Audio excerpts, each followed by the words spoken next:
चलो बेटा हमारी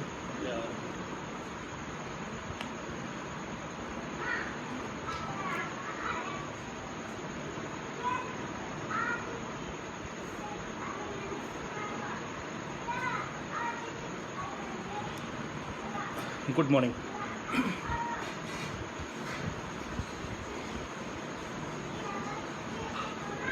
राम राम भाई, राम राम। जुड़ जाइए सभी लोग।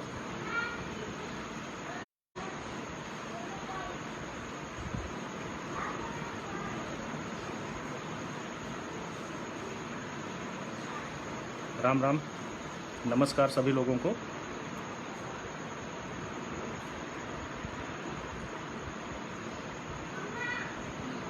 Good morning. आ जाइए सभी लोग, लाइन पे आ जाइए। जय महाकाल भाई। कल्पना तिवारी जी गुड मॉर्निंग। अंकित शुक्ला जी, पूजा जी गुड मॉर्निंग। दुष्यंत भाई जय श्री राम। सभी साथी जो मुझे देख रहे हैं इस वक्त, आ जाइए।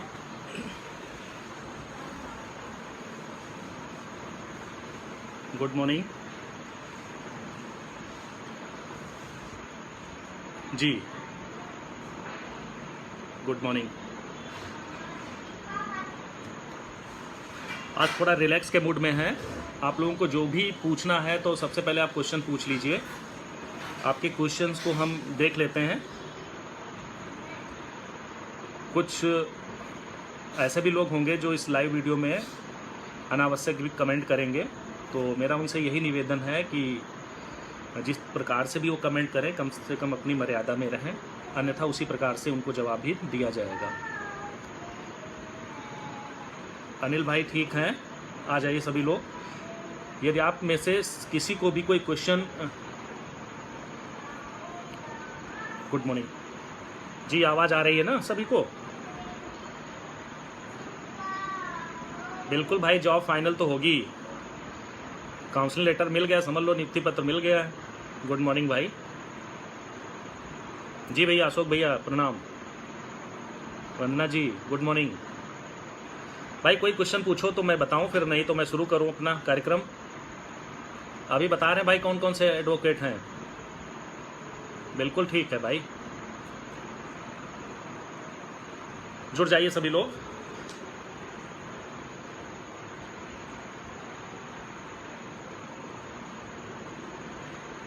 उन्नीस को सुनवाई होगी भाई, होगी।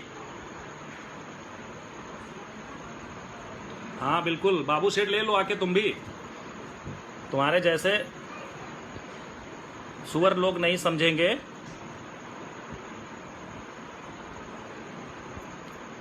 फेल हो गए हो, मुझे लग रहा है मानसिक विक्षिप्त हो।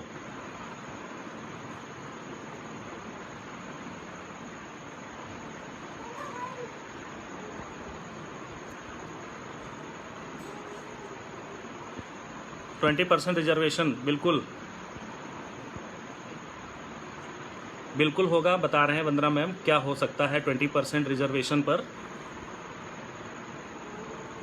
देखिए सबसे पहली चीज़ है कि 20% रिजर्वेशन की अगर हम बात करें तो जब बीटीसी या बीएड करते हैं तो उसमें कुछ पहले से रिजर्वेशन होता है। जैसे बीटीसी 2015 से पहले उसमें कुछ रिजर्वेशन था 50% या जो भी था। उसके बाद 2017 के बाद में शायद 20% हुआ, तो एडमिशन के टाइम ही उनको रिजर्वेशन दे दिया जाता है। अब जब 20% का रिजर्वेशन एडमिशन के टाइम दिया गया है तो इस भर्ती में कायदे से मिलना चाहिए, और मुझे लग रहा है कि इस भर्ती में 20% रिजर्वेशन मिलेगा। लेकिन अगर महिलाओं की संख्या 20% से ज़्यादा है, पहले से ही ऑलरेडी है, और सरकार ने वो डेटा रिप्रेजेंट कर दिया कोर्ट में, तो 1 भी % आप लोगों को रिजर्वेशन वहाँ पर नहीं मिलेगा। और मुझे लगता है इस पूरी 69,000 भर्ती में 20% आराम से महिलाएं होंगी। इसलिए मुझे लग रहा है कि जो भी महिलाएं रिजर्वेशन को लेकर के कोर्ट गई हैं, तो 20% आप निकाल लीजिए, लगभग 14,000 साथ है 20%, तो इस हिसाब से लगभग 15-20 हज़ार तो महिलाएं होंगी आराम से इस भर्ती में। तो मुझे लग रहा है कि 20% रिजर्वेशन को लेकर के जो लोग कोर्ट गए हैं वो गलत गए हैं। सरकार ने अगर डेटा रखा तो उसमें महिलाएं 20% से ज़्यादा सिलेक्टेड हैं आज के समय में, क्योंकि मुझे लगता है जितने भी भाई हमारे काउंसलिंग सेंटर पे गए थे वहाँ पर लोगों ने ध्यान दिया होगा कि महिलाओं की लाइन काफ़ी लंबी थी, और काफ़ी संख्या में महिलाएं थीं। चूँकि इस प्रोफेशन में महिलाएं इसलिए आ गई क्योंकि करीब करीब 8 साल तक तो बीएड जो था इसमें इंक्लूड नहीं हुआ, इसलिए बीएड के जो कैंडिडेट थे वो बहुत ज़्यादा ओवर एज भी हो गए और कुछ लोगों ने बीच में ही छोड़ भी दिया। तो क्योंकि उन्हें आशा नहीं थी कि अब जॉब मिलनी भी है। बीटीसी में गर्ल्स काफ़ी थीं और मुझे लग रहा है कि महिलाओं की संख्या 20% की जैसे बात चल रही है, तो इस हिसाब से अगर देखा जाए कम से कम 15-20 हज़ार तो ऑलरेडी इसमें सेलेक्टेड हैं ही महिलाएं। तो यहाँ पर 20% जो रिजर्वेशन की बात हो रही, महिला आरक्षण की बात हो रही, मुझे लग रहा है कि सरकार अगर डेटा रखती है सुप्रीम कोर्ट में तो 20% से ज़्यादा महिलाएं ऑलरेडी सेलेक्टेड हैं, इसमें कोई फ़ायदा होने की चांसेस नहीं है। और दुष्यंत जी 35-40% फीमेल सेलेक्टेड हैं, हो सकता है, क्योंकि मैंने जो भीड़ देखी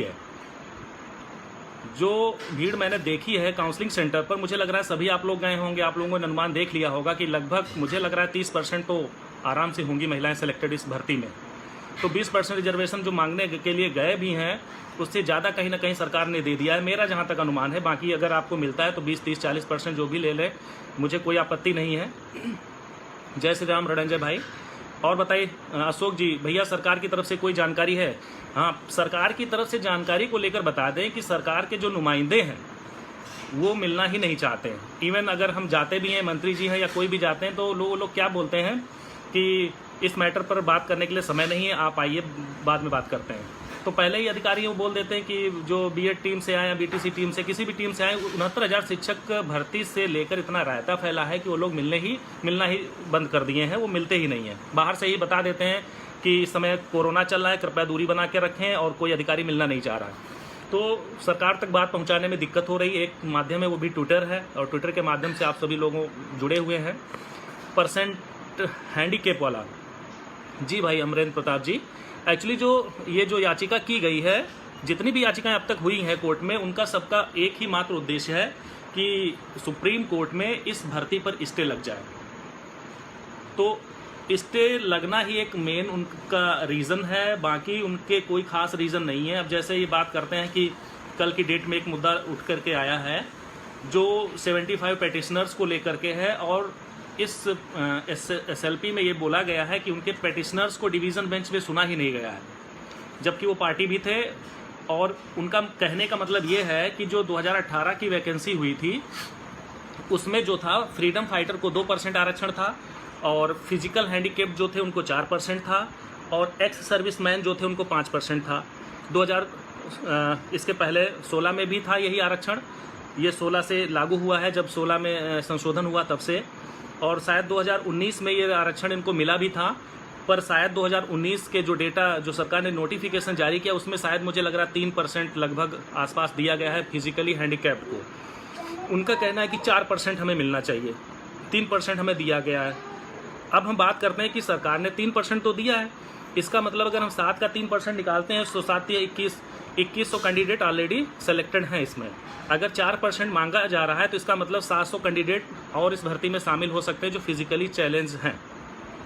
तो अगर कोर्ट में कोई भी ऐसी बात आती, मेन चीज़ ये है कि वो सरकार को नोटिफिकेशन जारी कर दे कि भाई आप जो है सही से इनका वो लगाइए, जो भी रिजर्वेशन पॉलिसी है। मुझे लगता है कि उसे स्टे जैसी चीज़ों से बचना चाहिए कोर्ट को, और भर्ती जल्दी करानी चाहिए। लेकिन अब सरकार ने 3% दिया है या 4% होना चाहिए, इसके बारे में तो हम नहीं जान सकते, क्योंकि ये कोई फिजिकली हैंडीकैप्ड ही बता सकता है कि रिजर्वेशन पॉलिसी जो है 1981 सर्विस नियमावली के अनुसार क्या परसेंटेज होना चाहिए, और प्रीवियस जो 2018 की वैकेंसी हुई थी उसमें क्या मिला था इन लोगों को। तो ये कह रहे हैं कि 4% PH होना चाहिए और 3% दिया गया। तो इसका मतलब ये है सरकार ने 3% दिया, यानी 2100 लोग ऑलरेडी PH कैटेगरी के हैं, सिलेक्टेड हैं, और लगभग अगर 1% और बढ़ा देती है सरकार तो 700 करीब अप्रॉक्स जो हैं इस भर्ती में और एंट्री मार जाएंगे। तो एंट्री मारेंगे, देखिए चूंकि रिजर्वेशन है तो अगर 700 एंट्री मारते हैं तो 700 तो इस भर्ती से बाहर हो जाएंगे। तो यहाँ पर जो बाउंड्री लाइन पे हैं वो मुझे लगता है कि इनके आने से 700 कैंडिडेट सीधा प्रभावित होंगे। दूसरी चीज़ है, इन्होंने ये भी बताया है कि डिवीज़न बेंच में इनके पक्ष को सुना नहीं गया, और सरकार जो है, सरकार जल्दबाजी में भर्ती प्रक्रिया को आगे बढ़ा रही है। इवन सरकार चाहती है कि वो ज्वाइनिंग लेटर भी उनको शीघ्र दे दे। तो इसलिए ऐसी चीज़ों से बचने के लिए निवेदन इन लोगों ने किया है कि सरकार उसमें भर्ती प्रक्रिया पूरी कर ले, तो पहली चीज़ तो इनको रिजर्वेशन जो है वो मिलना चाहिए, और रिजर्वेशन इन स्थिति में मिलना चाहिए कि भर्ती प्रक्रिया रोक दी जाए। नहीं तो सरकार जो मॉडिफिकेशन लेकर जा रही, अगर उस पर सुप्रीम कोर्ट ने कंसीडर किया तो शायद सुप्रीम कोर्ट परमिट कर दे कि जब पद हैं तो भर्ती प्रक्रिया तुम शुरू करो और आगे हम देख लेंगे। तो इनका कहने का मतलब है कि सरकार जो है पेटिशनर्स को रिलीफ दे करके भर्ती प्रक्रिया बढ़ाना चाह रही है। इसलिए पेटिशनर्स यानी जो याची बने हैं या जो भी हैं ये गलत कर रही है सरकार। जब तक मामला फाइनलाइज नहीं हो जाता है तब तक के लिए इस पर स्टे दे दिया जाए। एनओसी मुद्दे पर भी बोल दें। हाँ भैया अंकित जी, एनओसी मुद्दे की हम बात करते हैं। एनओसी मुद्दा देखिए, पहली चीज़ है सरकार जो है खुद लड़ा रही हम सभी को, वो किसी से विरोध नहीं करना चाहती, ठीक है। जैसे एनओसी मुद्दे पे बात करें कि जो भी कैंडिडेट सेलेक्टेड हैं, दूर दराज में हैं, वो अपने क्षेत्र में आना चाहते हैं, सरकार ने अभी तक एनओसी मुद्दे को लेकर कहीं पर भी क्लियर कोई गाइडलाइंस या क्लियर नोटिफिकेशन नहीं दिया है कि एनओसी वालों को इस भर्ती में आना चाहिए या नहीं आना चाहिए। केवल वो कोर्ट की गाइडलाइन के सहारे आगे बढ़ रही है। सरकार चाहती कोर्ट जैसा आदेश करेगी वैसा ही सरकार फॉलो कर लेगी, क्योंकि यह वही सरकार है जिसने सिंगल बेंच के स्टे आर्डर को, जो क्वेश्चन चैलेंज को लेकर गया था, सिंगल बेंच के क्वेश्चन आर्डर को फॉलो किया और काउंसलिंग पे गए लोगों को वहां से बुलवा लिया और वो मायूस होकर लौट आए। तो यहाँ पर मंत्री जी भी हर बार यही कहते हैं कि हम न्यायिक प्रक्रिया से बंधे हुए हैं, न्यायालय जैसा फैसला देगा उसी के अनुसार हम आगे की कार्रवाई करेंगे। तो आप समझ सकते हैं कि एनओसी पे सरकार विरोध नहीं करेगी। वो क्यों विरोध करेगी सेलेक्टेड टीचर्स जो है उनका कि भाई एनओसी ना दी जाए, इसलिए उसने कहीं पर भी कोई खुल के कोई गाइडलाइन, कोई ऑर्डर, कोई भी चीज़ें जो हैं आगे नहीं बढ़ाई हैं। केवल हम लोग लड़ रहे हैं, कुछ एनओसी को रोक रहे हैं और कुछ एनओसी बहाल करा रहे हैं, जिसके लिए लड़ा वो रही हम सबको, लेकिन क्लियर कट कोई भी इंस्ट्रक्शन सरकार ने नहीं दिया है। अगर सरकार एनओसी पर कोई इंस्ट्रक्शन दे दी होती तो मुझे लगता हम लोगों को कोर्ट जाने की जरूरत ही ना होती। भाई सरकार क्या सो रही थी? जब 2019 में एग्जाम होने जा रहा था तब भी तो एनओसी मुद्दे को लेकर सरकार क्लियर कट आदेश निकाल सकती थी कि इस सेम पद पर जो लोग पहले से अपॉइंटेड हैं वो इस भर्ती में नहीं आ सकते। तो सरकार ने तो अपनी अर्थव्यवस्था को देख करके फार्म भरवा लिए सभी लोगों से। एनओसी है किसी भी डिपार्टमेंट में भी, कैसा भी है, पिछड़ा है, उचड़ा है, जैसा भी उसको फार्म ले लिया और अपनी अर्थव्यवस्था बढ़ा ली। काउंसलिंग में भी यही हाल उसने किया कि उसने कोई भी डेट फिक्स नहीं की कि कोई फेल है, कोई बैक पेपर वाला है, कोई किसी भी तरीके से घुसा आ रहा है भर्ती में, यानी मुंह उठाया और गुस्सा चला है। यहाँ पर कोई इंस्ट्रक्शन नहीं दिया। लेकिन अगर आप कोर्ट केस करते हैं तो सरकार कोर्ट को फॉलो कर लेगी। अरे भाई हमने तो कुछ नहीं किया, कोर्ट ने जैसा आदेश दिया वैसा हम फॉलो कर रहे हैं। तो इस तरीके से देख सकते हैं कि एनओसी में सरकार ने खुद खेल खेला है। एनओसी सरकार को कायदे से रोकनी चाहिए थी, क्लियर कट आदेश करना चाहिए था कि समान पद पर यदि कार्यरत हैं तो उनको एनओसी नहीं दी जाएगी। लेकिन सरकार खुद न आगे आकर हम लोगों को फिर पीछे फंसा दी है कि आप लोग लड़े आपस में।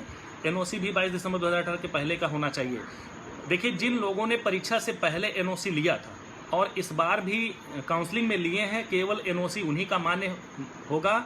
यदि आप समझ रहे हैं कि परीक्षा में आपने एनओसी नहीं लिया है और डायरेक्टली आप 2019 की ये भर्ती जो है सीधे इसमें एनओसी लेने जा रहे हैं अपॉइंटमेंट के लिए, तो आपका एनओसी वैलिड नहीं माना जाएगा। जीता ठाकुर, जून में हो पाएगी या नहीं? भाई जून में तो भर्ती की संभावना 1% मुझे नहीं लग रही, क्योंकि जिस हिसाब से जितने मैटर पहुंच गए हैं सुप्रीम कोर्ट, मुझे नहीं लगता कि सरकार इतनी अवेयर है या इतनी बहुत जागरूक है कि वो भर्ती करा ले जाएगी। क्योंकि यहाँ पर मामला ये है कि इतने केस हो गए हैं कि सुप्रीम कोर्ट खुद कंफ्यूज हो जाएगा कि वो जून में भर्ती के लिए ऑर्डर करे या इस मैटर को जुलाई में फिर लगा दे, क्योंकि कोर्ट वैसे भी बंद होने जा रही है। भर्ती नहीं की जाए फिर 22,000 सीट ऐड कराने के लिए याची लिस्ट कब आएगी भैया? देखिए, याची लिस्ट जो है, जो हमारे याची बने हैं उनको जोड़ा जा रहा है। करीब 70 और 60 लोग एक दिन में जुड़ पाते हैं, क्योंकि ट्रांजैक्शन आईडी मिलानी पड़ती है। फेक वाले भी उसमें हैं बहुत से, तो उसमें समय लग रहा है। अन्यथा परेशान मत हो, आप लोगों का नाम छूटेगा नहीं, सभी का नाम डालेंगे। एक बार लिस्ट दिखा देंगे आप लोगों को PDF। आपका कोई करेक्शन हो तो बता दीजिएगा, उसके बाद ही फाइनली हम लेकर के जाएंगे। केवल 1-2 दिन का और समय दीजिए, आपका नाम उसमें अवश्य मिलेगा आपको। मॉडिफिकेशन पर बताएं कब होगी सुनवाई? देखिए, मॉडिफिकेशन पर सुनवाई होने का मतलब क्या है, कितना रायता पहले से फैला हुआ है। अगर सरकार कल सुनवाई करा ले जाती है मॉडिफिकेशन पर, तो अगर स्टार्टिंग में मॉडिफिकेशन पर करा लेती है तब भी विपक्ष पहले से तैयार बैठा है कि हमको ये मुद्दे उछालने हैं। जैसे आपको पता है कि रिप्लाई मॉडिफिकेशन पर शिक्षा मित्रों ने ये जवाब लगाया है कि सरकार को आखिर इतनी जल्दी क्या है इस भर्ती को कराने की। उसने पूरा ठीकरा फोड़ दिया है कि पहली चीज़, जब सरकार कह रही कि 51,000 हमारे पास पद खाली हैं, और हम इन पदों पर इनको नियुक्त कर देंगे अगर कोई डिसीजन इधर उधर आता है तो सीधे सीधे बीएड मुद्दे को टैग करके वहाँ पर ये टारगेट किया गया है कि बीएड तो पहली चीज़ वैलिड ही नहीं इस भर्ती के लिए। 51,000 जो पदों की बात हो रही, इन पदों का नोटिफिकेशन बाद में निकाले सरकार और इस भर्ती से बीएड को बाहर करे और उन 51,000 पदों पर बीएड को शामिल करे। बीएड को इस भर्ती से बाहर किया जाए क्योंकि वो ट्रेनी टीचर हैं, इनकी 6 महीने अभी ट्रेनिंग होगी तब इस परीक्षा में आएंगे। और इसके लिए उन्होंने 2011 का और 2011 के बाद कुछ जो 2014 तक जो भी बीएड वाले इंक्लूड हुए उनके मुद्दे को उसमें रखा हुआ है। तो 51,000 पदों पर सरकार कह रही कि हमारे पास पद बहुत हैं, 40-45 पर डिसीजन आएगा तो हम शिक्षा मित्रों को बाद में अपॉइंट करेंगे, जबकि शिक्षा मित्र उल्टा क्या कह रहे हैं कि सरकार बीएड को बाद में इसमें एंट्री करे, पहले हमें अपॉइंटमेंट कर दे 40-45 पर। तो यानी कुल मिलाकर के टोटल सरकार के ऊपर हावी है विपक्ष। शिक्षा मित्र जैसे आपको पता है कि उनकी फंडिंग जो है विपक्ष की जो सरकारें हैं वो खुद उनको फंड कर रही हैं, क्योंकि अच्छा खासा पैसा भी है उनके पास में। ऐसा नहीं कि उनके पास में पैसा नहीं, हम लोग शांत बैठे हैं, सरकार के भरोसे हैं और होना भी चाहिए, क्योंकि हम देख रहे हैं कि सरकार तो नियुक्ति करने जा रही है। 1.5 साल हो गया है, 14 फरवरी को नियुक्ति पत्र मिल रहा था, फिर 6 जून को मिल रहा था। मैंने जबकि 6 जून से पहले ही पोस्ट लिख दी थी कि 6 जून की जो तैयारी में बैठे हैं कि नियुक्ति पत्र मिलेगा। पिक्चर भी मेरे बाकी है मेरे दोस्त, तो आप बीएड लीगल टीम वाले पुराने ग्रुप पर आप ये पोस्ट देख सकते हैं। और आने वाले समय की हम बात कर रहे हैं तो 51,000 पद लेकर के सरकार जा रही है कि हमारे पास खाली, हम इनको बाद में भरेंगे। तो शिक्षा मित्र उल्टा उन पर क्या कह रहे हैं कि एसटीएफ की जांच लगी है, कितने लोग फर्जी पकड़े गए हैं, 15-15 लाख रुपए नीचे दबे पाए गए हैं इस भर्ती में। आखिर ऐसा क्या घोटाला सरकार ने, व्यापक घोटाला भी दिया हुआ, उसमें स्क्रीन जो लगाए हुए हैं, जो स्कैन करके लगाई गई हैं उसमें न्यूज़पेपर की कटिंग, उसमें ये दिया है कि सरकार ने इतना बड़ा घोटाला किया है, इसी घोटाले की वजह से सरकार जल्दबाजी कर रही है कि ये भर्ती जल्दी हो जाए, इसलिए इस भर्ती पर स्टे दिया जाए और इस भर्ती को पूर्ण अभी ना किया जाए। तो यहाँ पर जो है हर प्रकार से सरकार को वहाँ पर रोका जा रहा है कि आखिर इतनी जल्दबाजी सरकार क्यों दिखा रही। जब 14 जुलाई की डेट लगी है तो 14 जुलाई तक सरकार क्यों नहीं रुक रही। अभी तो विद्यालय भी बंद है कोरोना की वजह से, और यही बहस भी हुई थी पिछली बार कि वर्चुअल क्लासेस की जब बात रखी ऐश्वर्या भाटिया ने, तो सुप्रीम कोर्ट कन्विंस ही नहीं, उन्होंने सीधा जज साहब ने कहा कि madam come to the reality, come to the real life, don't tell me about the virtual classes, I know that how much on how many classes are going running in the villages at this time. तो इस तरीके की जब court comment कर रही तो मुझे नहीं लग रहा है कि सरकार अगर जाती है, अगर मजबूत तैयारी के साथ नहीं जाती है तो मुझे नहीं लग रहा है कि वो लोग उसे सफल होने देंगे। अब इस पर बात करते हैं कि कुछ लोग कहते हैं कि भाई आपके वकील क्या करते हैं, आपके वकील क्यों नहीं ले जाते। तो अब हम ये बताना चाहते हैं आपको कि आपने देखा है कि जब डबल बेंच में हम आए हैं डिवीज़न बेंच में, तो डिवीज़न बेंच में सरकार ने करीब करीब 90 दिन डिले करके अपनी कंडोनेंस लगा करके अपनी अपील फाइल की थी, ठीक है, 90 डेज लगभग। तो 90 डेज जो डिले करके अपील अपनी लगाई थी सरकार ने, उससे पहले हम लोग डिवीज़न बेंच में गए। चूँकि नियोक्ता सरकार है, कोई भी कोर्ट हो, चाहे सुप्रीम कोर्ट हो या हाई कोर्ट हो, नियोक्ता से पहले उसके मन की बात जानेगी कि आप चाहते क्या हैं आखिर। तो यहाँ पर भी सरकार से पूछा गया सबसे पहले कि सरकार का पक्ष हम सुनना चाहेंगे, और वहीं पर महाधिवक्ता महोदय ने गोला मारना शुरू किया और 6 महीने लगभग समय वहीं पर बर्बाद हो गया। क्योंकि हम जानते हैं सरकार भर्ती कर रही है, तो भाई सरकार का पक्ष जब तक सुनेगी नहीं कोर्ट, तब तक हमारा पक्ष सुनना संभव नहीं होगा। अब सुप्रीम कोर्ट की हम बात करते हैं तो सुप्रीम कोर्ट में रिजवान अंसारी ने रिस्पोंडेंट बनाया है, किसको, सरकार को। उसने हम लोगों को रिस्पोंडेंट नहीं बनाया। अब जब हम लोग रिस्पोंडेंट नहीं हैं, ऑन कैविएट पर थे उस टाइम, तो कैविएट के बेस पर जितना हमारा वकील बोल सकता था उसने अपोज किया, विरोध किया, बोला। लेकिन अब 14 जुलाई के लिए हम मेंटली प्रिपेयर हैं। हमारी जो अपील डिवीज़न बेंच में यहाँ पड़ी हैं, भारांक मुद्दा है, बीएड मुद्दा है, कट ऑफ मुद्दा है, ये तीनों अपील हमारी सीधे वहाँ चली जाएंगी। इसके साथ साथ जो सीट ऐड कराने की बात हो रही है, तो उस मुद्दे को भी हम लेकर के जाएंगे। लेकिन मैं इतना कहना चाहता हूँ, अगर सीट सुप्रीम कोर्ट ऐड नहीं करती है 22,000, फिर भी इसमें जितने लोग याची बने हुए हैं जो अचयनित लिस्ट में हैं, उनका अहित नहीं होगा। क्योंकि यदि कंप्रोमाइज़ सुप्रीम कोर्ट कराती है कि 40-45 पर इनको नियुक्त कर दो, तो हमारे साथ जो जुड़े हैं 22,000 सीटों में अचयनित, उनके लिए हमारा वकील 100% लड़ेगा कि जो 100-200 हमारे पास अचयनित हैं। देखिए भाई, सुप्रीम कोर्ट में योग्य और अयोग्य ये चीज़ कोर्ट आपकी भावनाओं के अनुसार नहीं डिसीजन देगी। जब तक आपकी दलीलें अच्छी नहीं होंगी, जब तक आपके वकील अच्छे नहीं होंगे, जब तक कोर्ट कन्विंस नहीं होगा, तब तक आप चिल्लाते रहिए। आप वहाँ पर दम तोड़ देंगे, कोर्ट सुनने वाली नहीं है, क्योंकि आपको पता है कोर्ट सबूतों पर चलती है। ठीक है। हाँ, नागवंशी अंकुर जायसवाल, हम 67,867 लोगों का भी हित प्रभावित हो रहा है, ये बात कोर्ट तक पहुंचाने चाहिए। भाई साहब, बात सारी तभी पहुंचेगी जब आपके पास अच्छे वकील होंगे, अच्छी तैयारी सरकार की होगी और सरकार खुल के मंच पे लड़े आकर के। यहाँ पर अगर 21 मई की सुनवाई में जो हमारे सॉलिसिटर जनरल थे, जिन्होंने कैविएट फाइल की थी, हम लोग बड़ा खुश थे कि सरकार ने कैविएट पहले ही फाइल कर दी। भाई, पहले कैविएट फाइल करने का मतलब होता है कि 1 हफ्ते पहले नोटिस इशू हो जाता है कैविएटर को और उसे पूरा डिटेल मिल जाता है। तो उस बंदे को तैयारी करके आना चाहिए था कोर्ट। 21 मई को सॉलिसिटर जनरल डेट मांग रहे हैं, यानी आपने कैविएट किस लिए फाइल की थी? चलो उस दिन छोड़ दो, नेक्स्ट डेट पे तो आपको तैयारी करके आना चाहिए था। जब 9 जून की सुनवाई को लगी थी तो 9 जून को उन्होंने भेज दिया ऐश्वर्या भाटिया को। अब बताइए, ऐश्वर्या भाटिया जो डबल एजी थी, वो 2 दिन का टाइम मांग रही थी। कोई भी कोर्ट हो, हर बार तुम उठा के डेट मांगने लगते हो, क्या दे देगी तुमको? और फिर जहां विपक्ष के 8-8, 9-9 वकील खड़े हुए हैं, वो क्या ऐसा करने के लिए कोर्ट को एग्री कर देंगे? तो यहाँ पर सरकार भर्ती कर रही है, हम मानते हैं कि सरकार भर्ती कर रहे हैं, हम सरकार का विरोध नहीं करते, लेकिन कुछ अंधभक्त बने बैठे हैं कि अरे सरकार तो नियुक्ति कर ही रही, हमें वकीलों को खड़ा करने क्या जरूरत, सरकार के भरोसे हम लड़ लेंगे। तो भाई लड़ो, जैसे 1.5 साल पार हो गया है ऐसे 2022 तक लड़ते रहोगे और नियुक्ति पत्र तुम्हें नहीं मिलेगा। ये मेरा वादा है, क्योंकि जिस तरीके से सरकार की तैयारियां चल रही हैं, अधिकारी कोई मिलना नहीं चाहता है, बहाना है कोरोना का, लेकिन वो 69,000 शिक्षक भर्ती जैसे मुद्दे पर बात ही नहीं करना चाहते। कितने मैटर हैं? अब 3 क्वेश्चन कॉमन को लेकर के, 3 क्वेश्चन कॉमन पर अगर लोग कोर्ट गए होते तो मुझे पूरा भरोसा है जो 15,000 लोग इंक्लूड हुए थे इस परीक्षा में, इसमें से कम 8,000 10,000 लोग बाहर हो जाते।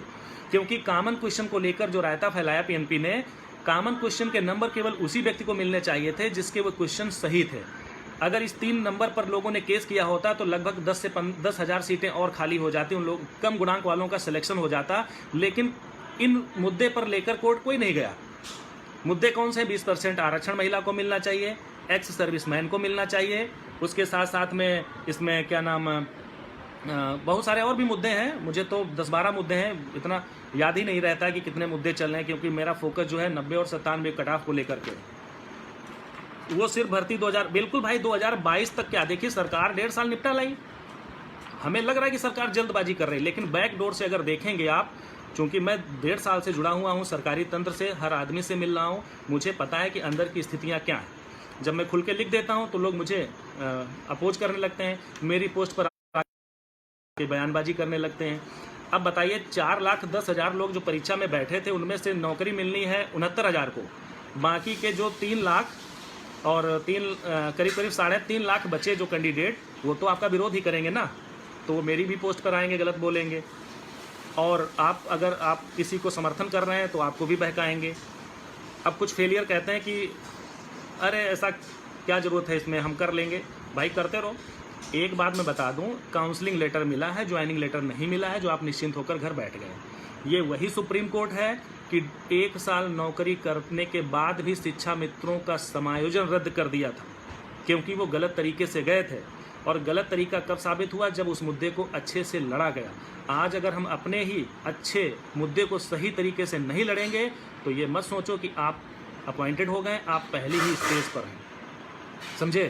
तो इसलिए कोशिश यही करो कि सरकार पर दबाव बनाना है, ट्विटर के माध्यम से कर सकते, मिलेगा कोई है नहीं, क्योंकि मैं तो लखनऊ में ही हूँ। आए दिन ऐसा कोई मंत्री नहीं बचा जिससे मुलाकात ना हुई हो, केवल मुख्यमंत्री जी को छोड़ करके। और अब तो कोरोना का अच्छा बहाना है, अंदर बैठे होते हैं, गप्पे लड़ा रहे होते हैं, लेकिन बाहर अगर हम लोग जाते हैं तो नहीं।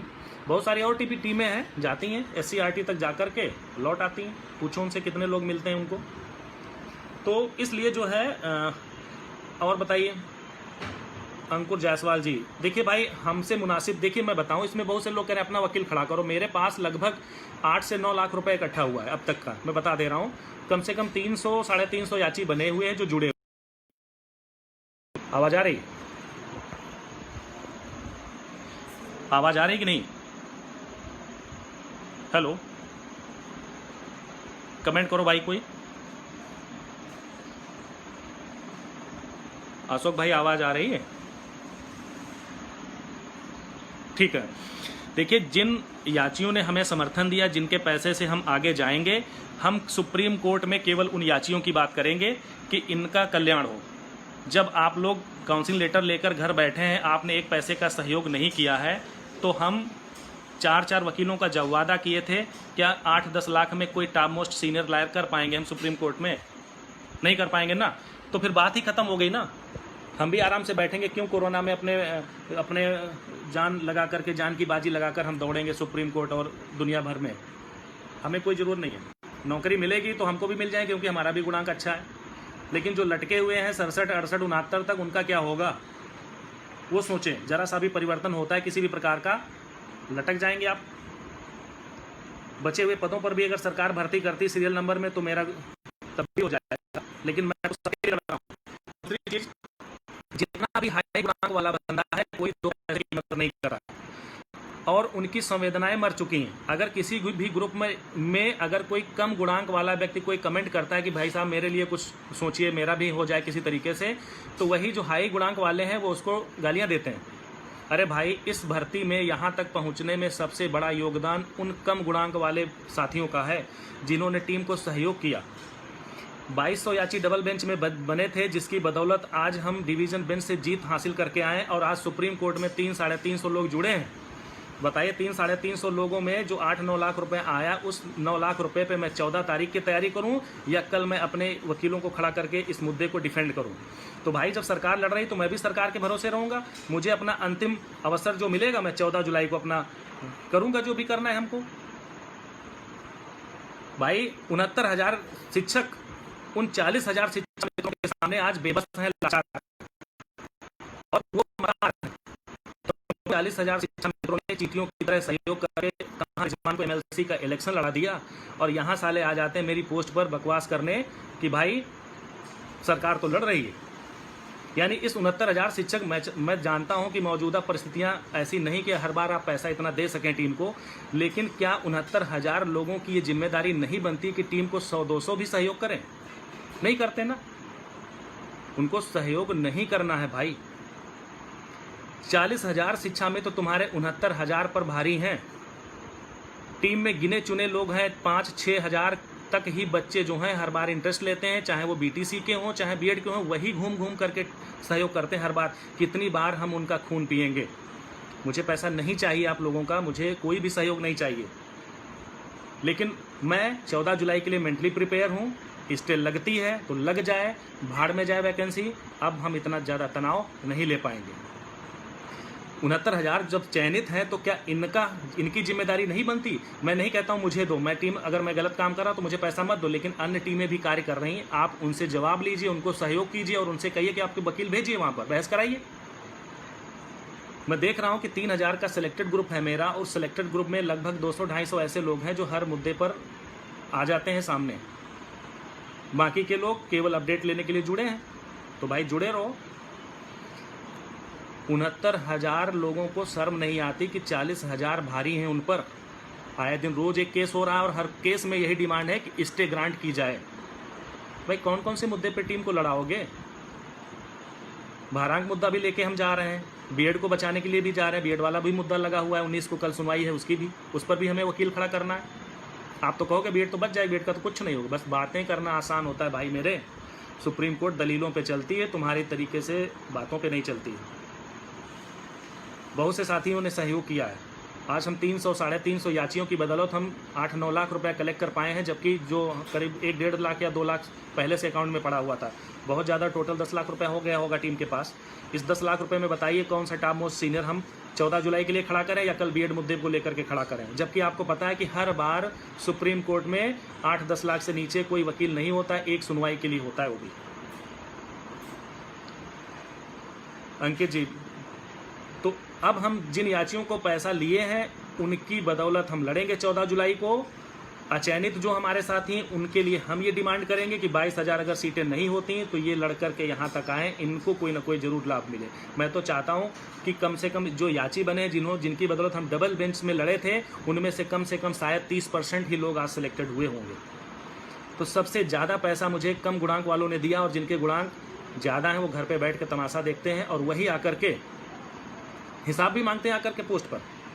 स्वाति जी सही कर रही हैं, हिसाब भी मांगते हैं आकर और अनर्गल बयानबाजी भी करते हैं। तो भाई जब इस तरीके की मानसिकता है तुम्हारी, तुम तो 2 पैसा दोगे नहीं। और जो कमज़ोर गुणांक वाले हैं, अगर वो अगर कोई पोस्ट भी कर देते हैं ग्रुप में कि भाई मेरे लिए कुछ करा दो, 22,000 सीटें जुड़वा दो या मेरा याची में, इतने स्वार्थी हो गए हो कि उन भाइयों ने, जिन भाइयों ने हमें एक नीचे लेवल पर मदद की थी और यहाँ तक पहुँचाया, उनकी बात तक तुम नहीं सुनना चाहते हो, ना ग्रुप में उनकी पोस्ट देखना चाहते हो। तो इसलिए अगर इस मुद्दे को आप चाहते हैं कि बिना डिले हुए, अब जुलाई से पहले तो साल होना है नहीं, और जुलाई में भी ये मुद्दा 1 साल, कम से कम 1 साल चलेगा, इतना बड़ा मुद्दा है ये, एक दिन में ये नहीं। मैं तो सोच रहा था कि सरकार बात लेकर के जा रही है, जल्दी से अगर वहाँ से एक्सेप्ट हो जाएगा मामला तो भर्ती प्रक्रिया जून में शुरू हो जाएगी। लेकिन भर्ती तो होगी भाई, 2022 तक होगी, क्योंकि हम सरकार के भरोसे बैठे रहेंगे। हम खुद सेलेक्टेड होने के बावजूद भी 2 पैसे का मदद नहीं करेंगे।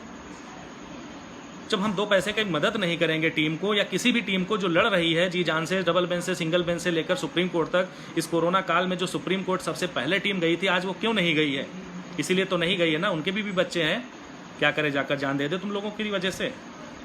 बैठो घर में तमाशा देखो, हम भी बैठे हैं घर में सुरक्षित। याचियों के बदले लड़ना चाहते हो 250-300 याचियों में, बताओ हम तो याचियों का पैसा जो है तुम्हारे कल बीएड बचाने के मुद्दे पर लगाएं, और या तो हम 14 जुलाई को फाइनल सुनवाई करें। ब्रीफिंग जब होती तो एडवांस में हमें वकील बुक करना पड़ता है, 10 दिन पहले उनको ब्रीफिंग करानी पड़ती है। 14 जुलाई को अगर डेट लगी तो हम 11 से तुमसे पैसा मांगेंगे, तो 2 लाख रुपया तुम इकट्ठा करके दोगे। कौन सा 2 लाख में वकील वहाँ खड़ा कर लेंगे हम? 3 मुद्दे लेकर के हम कोर्ट जा रहे हैं। तो बहुत सारी चीज़ें ऐसी हैं भाई, जिनके गुणांक कम हैं उनके लिए मैं पूरा प्रयासरत हूँ। 22,000 सीटें अगर नहीं भी जुड़ी तो जो याची हमसे जुड़े हुए हैं उनके हित के लिए टीम अवश्य लड़ेगी, क्योंकि मुझे पता है उन्हीं के लोगों की बदौलत हम यहाँ पर पहुँचे हैं। आज 10 दिन से जब हम सहयोग की बात करते हैं लोगों को, तो मात्र 2-4 को अगर छोड़ दिया जाए तो मेरे सेलेक्टेड ग्रुप में याचियों की रिसिप्ट के अलावा सहयोग की रिसिप्ट शायद किसी ने नहीं शेयर की होगी। आप सब जुड़े हैं, आप लोग देख सकते हैं।